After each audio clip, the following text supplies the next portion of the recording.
Hello, beloved. It's me, James, and it is good to be with you today to share a thought. Remember, you are infinitely precious and unconditionally loved for the gift you already are. Today, I want to talk about how connected we all are. I think we forget that sometimes. Oh, we feel connected because perhaps to our family, to our immediate neighbors, and other kinds of things like that. But as a person who follows the path of Jesus, I've come to believe that our connectedness extends far beyond those we can see immediately, even beyond national borders. It covers all of this world, goes beyond human beings. It goes all the way to the planet itself. We are connected. Many people watch these moments. Probably lots of people, at least some people I don't even know.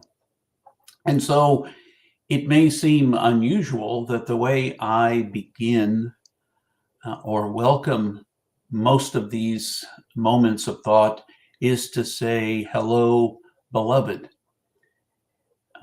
And I don't know if you've ever thought about it or pondered that word that I use, but I know that you and I are connected.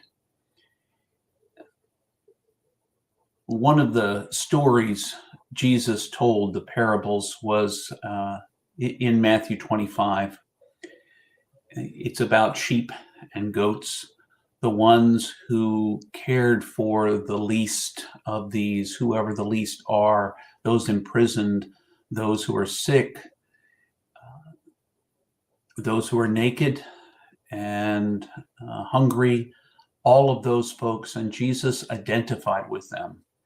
When we do good things for those who are hungry or any of those folks, we do it to Christ. We do it to Christ. And by a deeper implication, I want to say that I think that text really points to something beyond that, about how when you are hurting, when you are sad, when you feel alone, like perhaps one of the least of these in some way, then I am too. I'm connected to you.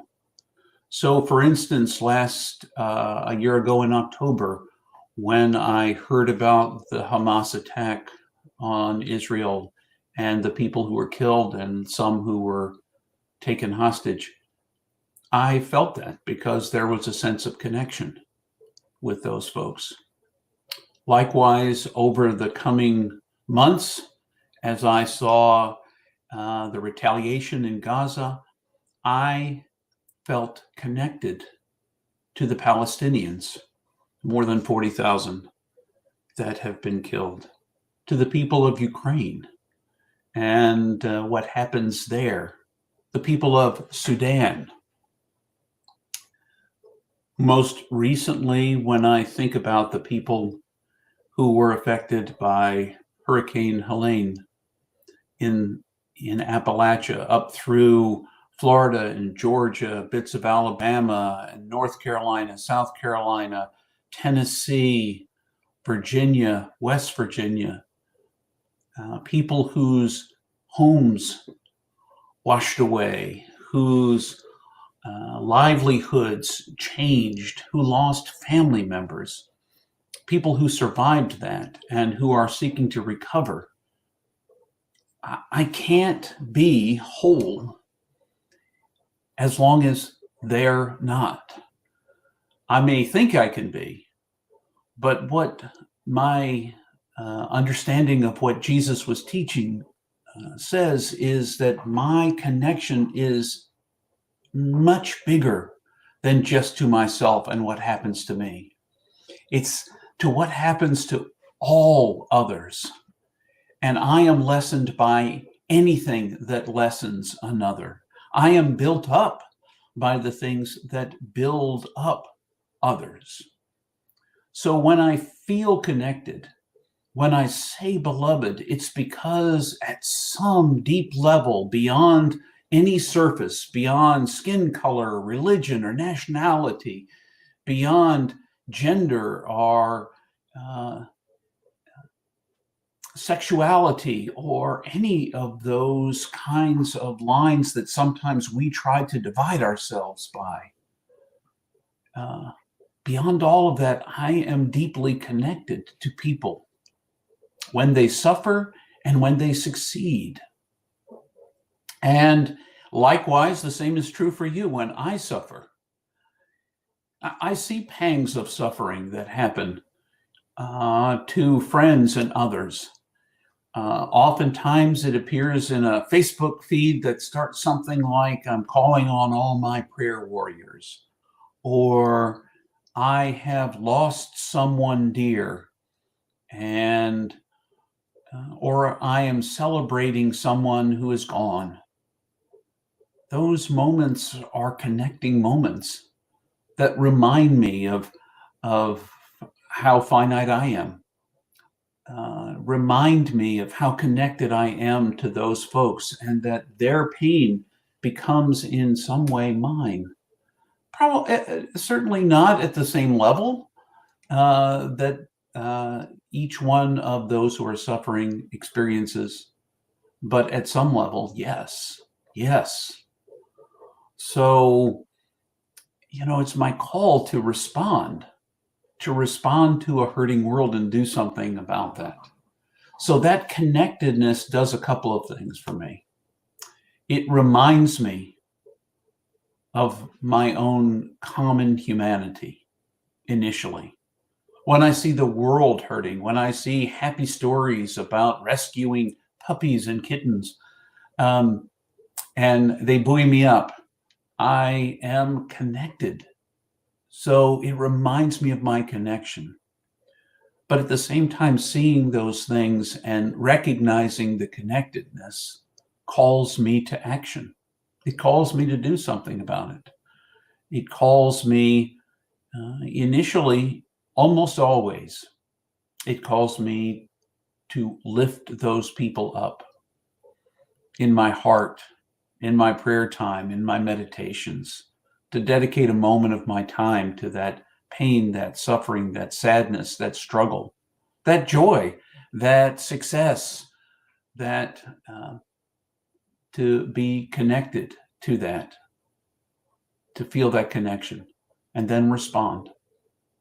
And so whether the limit of my ability to respond may be the prayer I lift, or if it calls me out to do something more than that, to say something, to act on something, to give something away, to open a conversation. Every opportunity in our lives, in this connected world in which we live, is an opportunity to recognize that we need each other, that we are connected to each other, that we are part of one another. And that because we are part of one another, we must find a way beyond these things that divide us into tribes and nations and all of the pieces that divide us up. We must find a way to build a bridge beyond that, because we are so connected to people all over the world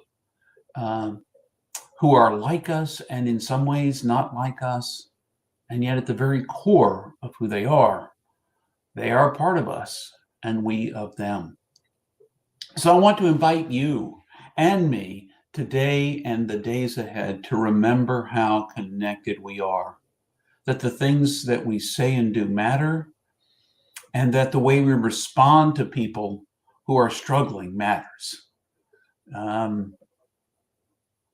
We have the opportunity to be kind, to be patient, to be good, to share from our best and not from our worst, to find ways to make things better, to do all the good that we can, and to do no harm,